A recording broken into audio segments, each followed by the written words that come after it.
about the potter and remaking things. Remaking all kinds of things. This time in the world, sometimes I think God is remaking things. I think He's remaking our fellowship, because strange things are happening here, at least strange to me. We're looking for an interim moderator. It's a term I've never heard before. And it's something brand new for us. Went to a general conference that was very different. Had some things that really went against our fellowship. It was the least inclusive place I'd ever been in. There were stairs that you had to walk. The distances were huge between places. If you happened to be challenged in any way, you couldn't get there. The audio was horrible. Now, I like good, loud music and good singing, and it was good singing. But the audio was so high, you were blasted out of the conference centers. You went to some of the workshops, and they happened to be in a theater-type settings. It was like this. If you have leg problems, try to walk down a set of stairs like that. Walk back up. I never walked back up. I got the first seat in the last row because that's as far as I could get. Strange. Talked to some of the people about it.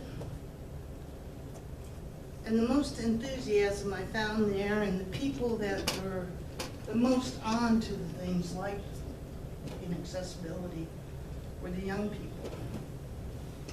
I was looking at the young people and thinking, more tattoos than I've seen anywhere, including here.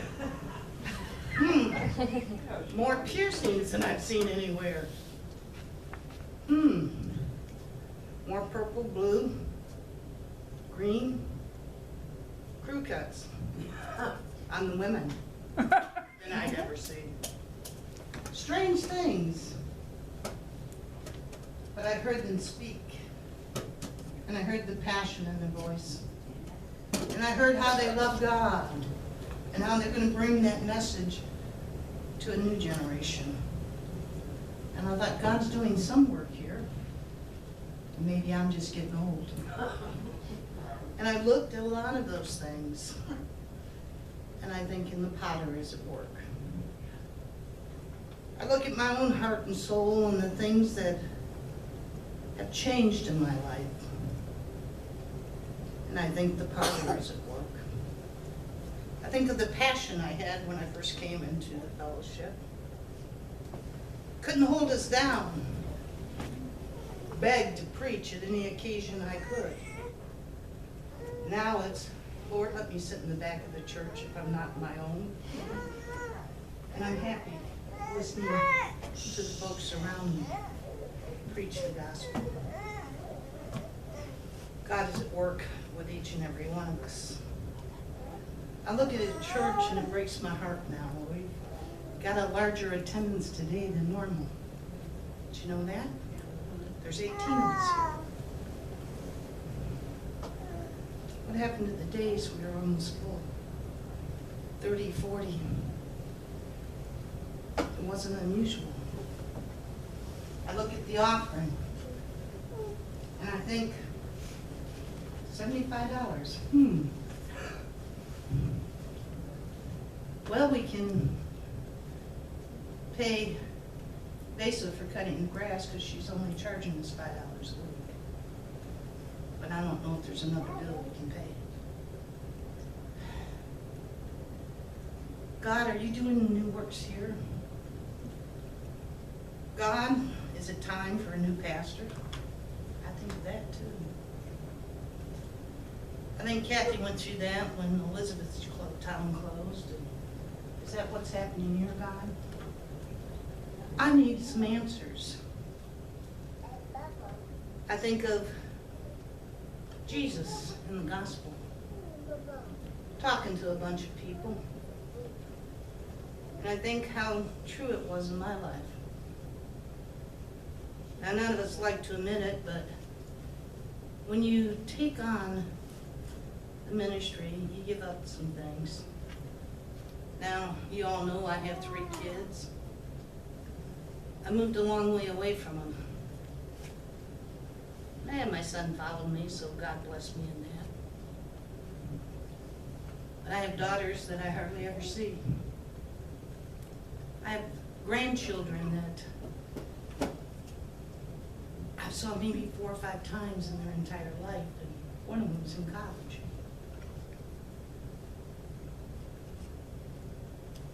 Sisters that I see maybe once every, 5, 6 years, maybe. If somebody dies, if there's a wedding, a graduation, that's about it. So you do. If God calls you to leave things behind. You leave a lot of things behind that touch your heart and touch your soul. And that's okay, because God fills it with people you love. And I look around and I see a church. And I love that church, and I love the people that come. Yeah, I get hurt when our attendance gets this low. I see the look on Jen's face when she walks in and there's only a few people, and she thinks, is my church going to last? Because it is Jen's church. I've heard her say that to 1,000 people. Besides that, every time the church has gotten financial trouble, her friend Kim Kinslow comes over and tells me how much the church means to Jen, and hands me a couple bucks to make sure the church will go on. People, God is changing us, and we need to look into our hearts and our souls. I think of the people who have passed. I don't know about you, but each and every one of them has touched my heart and touched my soul in some way.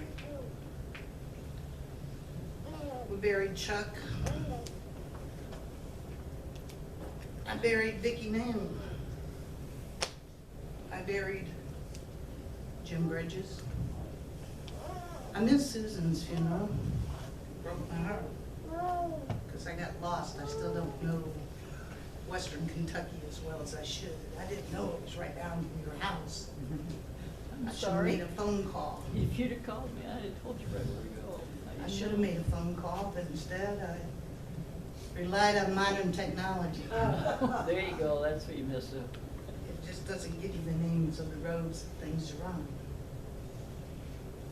But I thought how heartbroken I was, and I took the time to write a little note to Travis, because he's the one that told me Susan passed away. And I know I'm doing his wedding in October.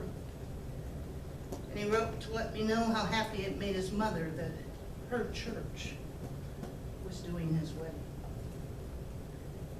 And I thought, thank you, Travis. Maybe you did pick up that Bible we gave you when you graduated from high school. Maybe you did read For God So Loved the World. And my heart felt good. And I wrote Sarah, and she never answered. I didn't expect her to.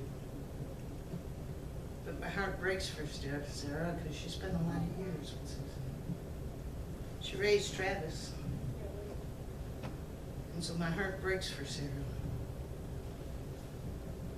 And I don't know how to reach out to her. Some of you do. Some of you have been reaching out to her. So maybe God is being the potter and creating new things. Maybe God is telling us that we need to leave things behind. And I think of the things that we need to leave behind. Now, I'm not recommending that you leave your children behind, your parents behind, your spouse behind, or even your life itself behind. But I do recommend that we start leaving the things that hold us down behind. We leave addiction behind. We leave our dependency on other people behind. Because a lot of what's happening in our church and in our lives are We depend on other people and what they say. Well, I hate to tell you this, we all perceive things differently. Now I look at this world and I'm more apt to see it in blacks and whites. Now Suzette's a little more multicolored. She kind of accepts everybody for what it is. And she has to remind me occasionally, you're not God. Do any of you sit in that position? And maybe have to leave that behind? Maybe what we need to live behind is the thought that we have all the answers.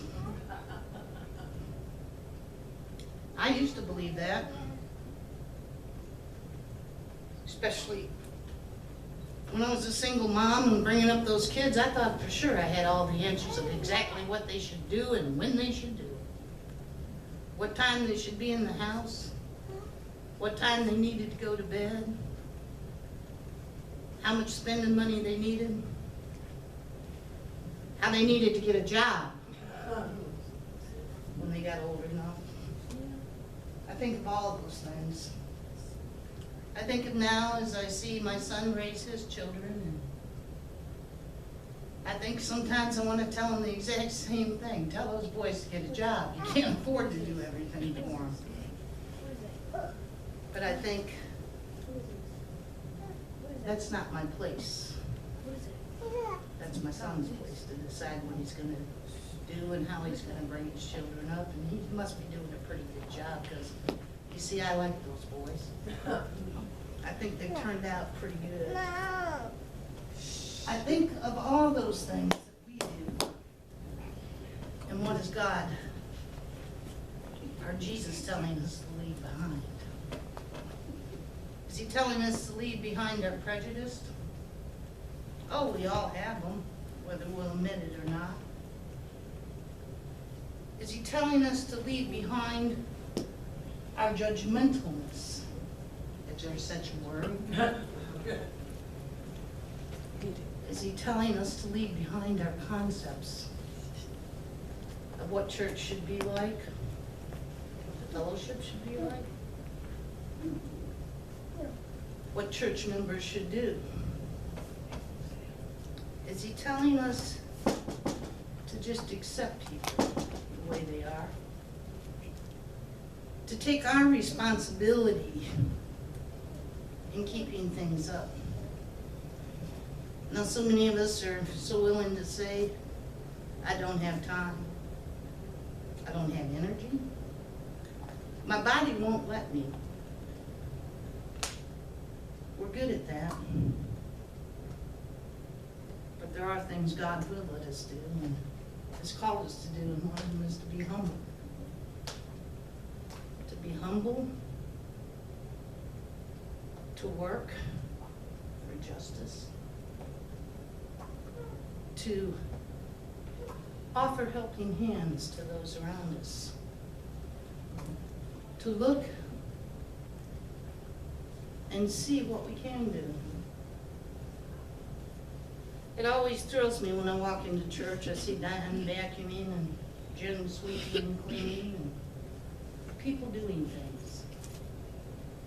It thrills me because they haven't been told to do it. God's let them that in their heart. Thank you. Thank you for hearing God. How many of us aren't hearing God, though? How many of us aren't trying our best to do all we can? God has called us for such a day as this.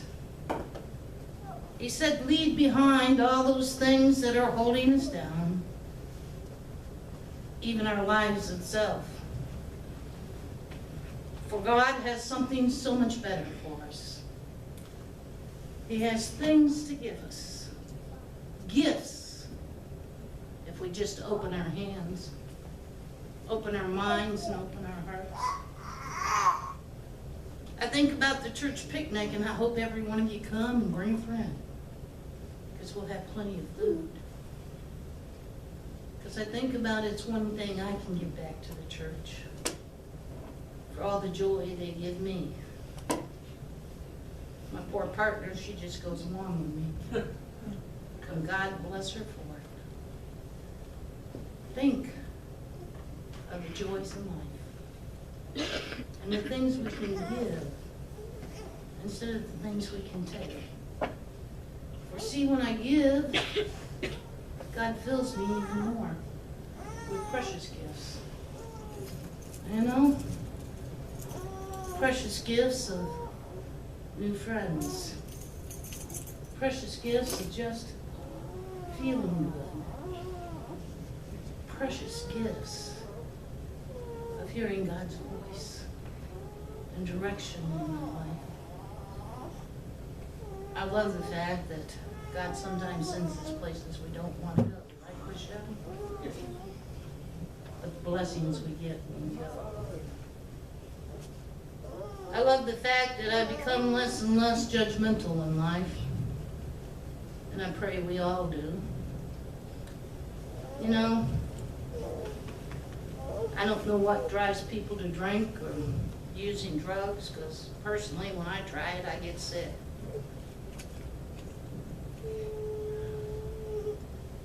Alcohol makes me throw up.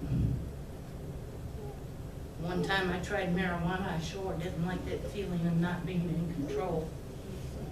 So I never tried it again. I'm blessed with certain hang-ups. But it's not me to judge, because I don't know. Now, I can't leave food alone because I went hungry as a child. And God knows I'm not going hungry anymore. So we all have our different hang-ups and the different reasons we do things. And it's not my job to point out other people's shortcomings. You know, that's God's. I found out He pointed out mine. Lord knows. That nasty bad temper of mine went away. God knows that I'm more accepting of where people are at and what they can do. Because God leads us. Not only me, but each and every one of you. And I think if we just listen to God and let God be the potter and reshape us into the church we need to be, into the people we need to be, the fellowship we need to be, maybe we'll grow, if that's God's plans. And if not, we'll move on. That's God's plan. It's time we let God be the potter and stop trying to do it ourselves. Amen.